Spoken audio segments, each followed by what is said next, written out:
최근 시장의 관심을 사로잡은 주제는 AI였습니다. 그리고 미국의 주요 기업들이 너도 나도 자신의 AI 모델을 발표할 때 한 발 물러나 있는 기업이 있었죠. 바로 애플입니다.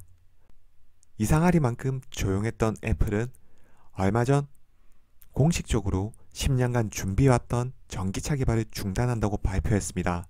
전기차 개발 부서에 있던 인력들은 전부 AI 부서로 이동하여 AI 개발에 전념하겠다고 했습니다. 그리고 얼마 전 또 하나의 충격적인 발표, 애플의 아이폰에 구글의 AI 모델인 제미나이를 탑재하는 것을 논의 중이라는 소식이었습니다. 이는 애플이 MS나 구글과 같은 다른 빅테크 대비해서 AI 역량이 훨씬 뒤처진다는 의미고, 대규모 언어 모델 개발에도 뒤늦게 뛰어들어 다른 회사와의 격차를 인정했다는 의미입니다. 현재 애플의 사업 분야에서 가장 큰 비중을 차지하는 건 아이폰입니다. 아이폰이 전체 매출에서 차지하는 비중은 무려 50%. 하지만 절대 강자인 스마트폰 시장의 경쟁도 갈수록 치열해지고 있습니다. 퀄컴이 애플의 성능을 뛰어넘는 칩을 공급하고 있기 때문이죠. 최근 스마트폰 시장뿐만 아니라 노트북과 XR 시장까지 진출하며 애플의 영역을 침범하고 있습니다. 온디바이스 AI로의 전환을 과거부터 준비해온 퀄컴은 최근 안드로이드 진영의 유력한 우군으로서 애플의 반대 진영에서 온디바이스 AI를 이끌고 있습니다. 그리고 안드로이드에 탑재된 제미나이까지 시장을 주도하는 AI 기술력에서 애플의 반대 진영은 이미 변화가 일어나고 있습니다. 애플이 올해 출시될 아이폰 16에서 뭔가를 보여줘야 하는 시점인 거죠.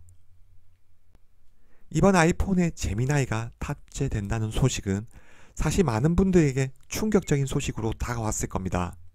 구글은 모바일 생태계에서 애플과 반대 진영인 안드로이드 운영 체제를 운영하는 맹주입니다. 적과의 동침을 할 수밖에 없는 애플의 현재 상황이 애플이 AI 경쟁에서 다른 업체보다 뒤지고 있다는 것을 의미할 겁니다. 이제 애플에서 더 이상의 혁신을 찾아보기 힘들다는 말들은 과거부터 나왔었습니다. 하지만 애플은 강력한 매니아층과 감성 마케팅으로 출시하는 제품마다 성공을 이뤄냈습니다. 이를 통한 고급화 전략, 고가 정책은 애플 제품만의 차별화 요소였습니다. 오픈 AI의 챗GPT는 AI에 대한 방향성을 대규모 언어 모델로 제시했습니다. 엔비디아 GPU를 통한 학습과 연산, 클라우드를 통한 AI 훈련 과정, 고도화된 AI를 통한 문제 해결, 결국 현재 AI 대세는 두뇌를 고도화시키는 방향으로 가고 있습니다. 애플은 어떻게 보면 산업의 변화에 대응하지 못하고 자신의 핵심 사업인 아이폰과 AI를 결합시키는 데 초점을 맞추고 있었던 거죠.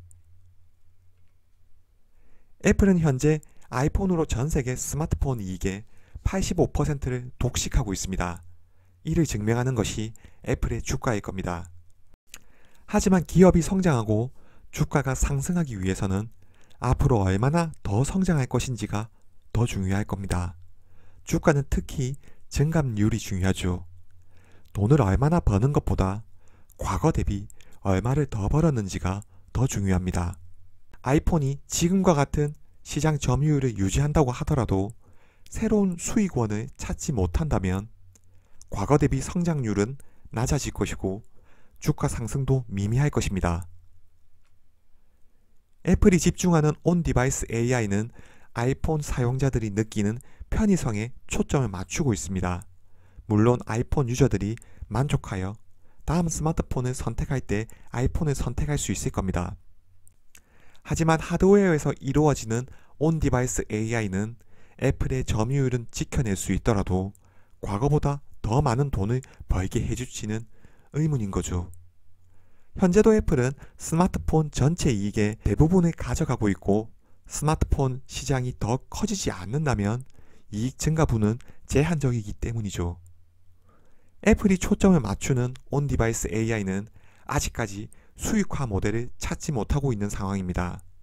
새로운 시장이 형성되고 많은 투자금이 모이고 수많은 기업들이 돈 냄새를 맡고 뛰어드는 상황이 아니라는 거죠.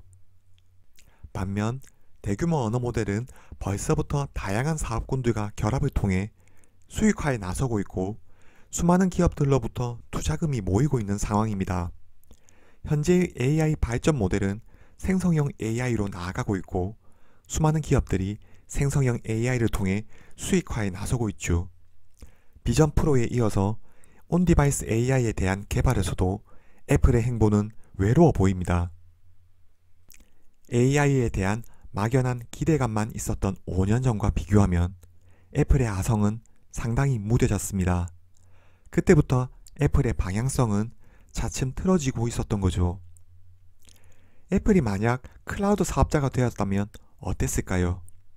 지금의 변화에 훨씬 빠르게 대응할 수 있었을 겁니다. 애플은 스마트폰 시장에서 B2C 사업을 통해 전세계 시가총액 1위 기업이 될 수 있었습니다. 하지만 앱스토어를 통한 수많은 기업들과의 거래관계를 만들어 왔고 전세계 기업들과 광고 사업도 해왔습니다. 애플만큼 현금을 많이 가진 회사도 없습니다. 자사주 소각 규모만 보더라도 돈이 남아도는 회사이죠. 전세계 가입자들을 두고 있는 애플이 클라우드 사업에 뛰어들었다면 규모의 경제는 물론이고 B2B 사업을 한층 강화해서 균형 있는 사업 구조를 만들어낼 수 있었을 겁니다. 하지만 애플은 본질적으로 가격 경쟁, 규모의 경제, 출혈 경쟁 이런 단어를 극도로 싫어합니다. 비용 대비 최대한의 효과를 내는 효용을 추구하죠. 애플이 레드오션 산업군에 들어가서 다른 빅테크처럼 출혈 경쟁을 하진 않습니다. 자신의 충성 고객을 위한 선별적인 서비스만을 통해 생태계 확장에 노력하죠. 애플이 클라우드 사업자를 하지 않은 이유는 비용 대비 효과가 떨어진다고 판단했기 때문일 겁니다. 하지만 지금 애플은 구글과 아마존이 가장 부러울 겁니다. 사업 확장을 통해 클라우드 사업자로서 클라우드에 대대적인 투자를 해왔고 오랫동안 AI 모델을 구축해 왔기 때문입니다. 결국 AI 구축할 수 있는 장소가 클라우드 환경이다 보니 AI 발전과 함께 갈 수밖에 없는 구조이죠. 아마존, 구글 모두 B2C 사업에 기반을 둔 회사입니다. 아마존은 이커머스의 매출 비중이 80%, 전 세계에서 가장 큰 이커머스를 운영하고 있는 기업입니다. 누가 봐도 B2C 기업이죠. 하지만 클라우드 사업인 AWS가 전체 이익의 70%를 차지하고 있습니다. 아마존을 이용하는 수많은 셀러뿐만 아니라 다양한 기업들에게 클라우드 환경을 제공해왔고 최적의 클라우드 환경을 위해 끊임없이 투자를 해왔습니다. 구글은 애플과 모바일 운영체제의 라이벌이죠. 안드로이드 운영체제를 보유하고 전 세계 검색 시장 90%를 차지하는 구글은 누가 봐도 B2C 기업일 겁니다. 하지만 구글도 전 세계에 구축해 놓은 데이터 센터를 바탕으로 클라우드 사업에 진출했습니다. 일찍부터 AI의 잠재력을 알아본 구글은 클라우드에서 AI를 결합한 서비스를 출시했었습니다. 자신의 무형자산과 AI를 결합하는 데 성공할 수 있다면 다시 한번 도약할 수 있는 기회를 잡을 수 있을 겁니다. 이 회사들은 본업은 B2C 사업이지만 자신의 생태계 내에서 확장된 B2B 사업을 바탕으로 클라우드로 진출해서 사업 영역에서 적절한 균형을 유지할 수 있었습니다.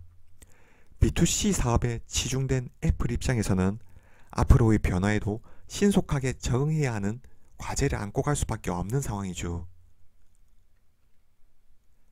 애플이 아이폰에 구글의 제미나이를 탑재한다고 하더라도 이 파트너십은 오래 가지 않을 겁니다. 현재 구글과의 파트너십을 시도하고 있는 건 지금 당장 급해서입니다. 애플도 자신의 AI 모델을 만들어낼 것이고 대규모 언어 모델에 대한 서비스도 시작할 겁니다. 최근에 애플이 퍼스트 무버로서 시장을 선도한 적이 없었기 때문이죠. 무엇보다도 회사가 AI에 대한 방향성을 잡았다는 게 중요할 겁니다. 현재 애플은 AI에 회사의 모든 역량을 총동원하고 있습니다. 현재 아이폰에 대한 온디바이스 AI와 동시에 대규모 언어 모델에 투자해서 뇌를 고도화시키는 작업도 하고 있습니다. 현재 AI 발전 속도에서 다른 회사 대비 뒤처진 건 사실이지만 애플은 저력이 있는 회사입니다. 그리고 무엇보다도 애플의 AI 제품을 기다리는 20억 명의 사용자들이 있습니다. 이번 영상은 여기까지입니다. 시청해주셔서 감사합니다.